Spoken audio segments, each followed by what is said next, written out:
Hello बच्चा लोग, चलिए 2010 का क्वेश्चन करते हैं। इस वाले में बोला है एक्वस सॉल्यूशन ऑफ 4 कंपाउंड है ऑफ आइडेंटिकल कंसंट्रेशन, मतलब एम सेम है, आर प्रोवाइडेड द पेयर्स और pair of solutions which form A buffer upon mixing. देखिए एक इंटरेस्टिंग बात है, अपने को कंसंट्रेशन से मतलब नहीं होता है। अगर कोई लिमिटिंग रिएजेंट कराना है तो अपने को क्या पता होना चाहिए, मोल्स। और मोल्स किस पे डिपेंड करता है, molarity into volume of solution taken. समझ में आया? तो क्या मोल्स सबके बराबर लिए गए होंगे? नहीं, मोल्स ज़्यादा भी हो सकता है, कम भी हो सकता है। ठीक है, तो बोला कि the pairs of solution which form A buffer upon mixing. ठीक है, इज और आर कौन है? तो फर्स्ट है weak acid, sorry strong acid और वीक एसिड। ये तो बफर बनाने से रहे। देखिए एसिड प्लस एसिड कभी बफर नहीं बना सकता है, वैसे बेस प्लस बेस कभी बफर नहीं बना सकता है, इसको तो याद भी कर सकते हैं। सेकंड में दिखा हुआ है स्ट्रॉन्ग बेस और ये सॉल्ट है। ठीक है, तो ये जो सॉल्ट है क्या ये रिएक्ट करेगा? ये कौन सा सॉल्ट है? क्या ये एसिडिक सॉल्ट है?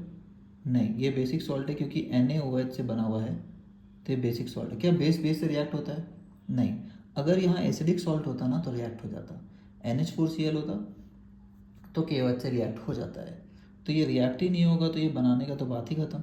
और स्ट्रॉन्ग एसिड और स्ट्रॉन्ग बेस अगर पड़े हुए हैं सॉल्यूशन में तो वो नहीं बना सकते हैं। वो ख़त्म हो गए तो बात अलग है, अब रिएक्शन हो ही नहीं रहा तो ख़त्म कैसे होगा? ये ख़त्म हो तो नहीं सकता। अब यहाँ पे थर्ड देखते हैं, फिर से स्ट्रॉन्ग एसिड है और ये क्या एसिडिक सॉल्ट है? नहीं, ये वीक एसिड और स्ट्रॉन्ग बेस से मिलकर बना हुआ है, ये बेसिक सॉल्ट है। क्या वो रिएक्ट हो जाता है? हो जाता है। क्या कोई कंडीशन है जिस कंडीशन में ये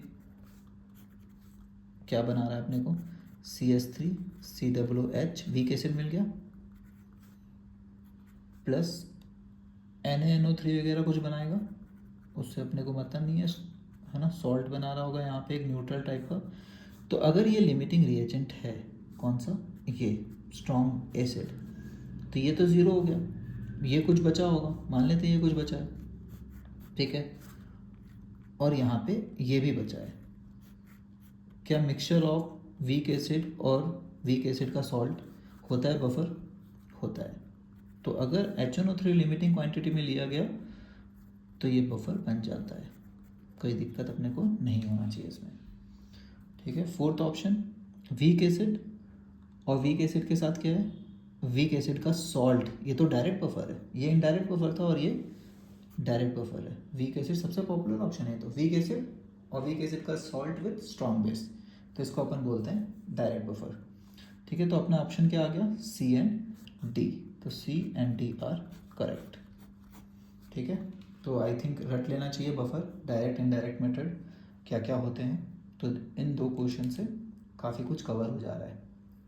ओके, चलिए बाय एवरीवन।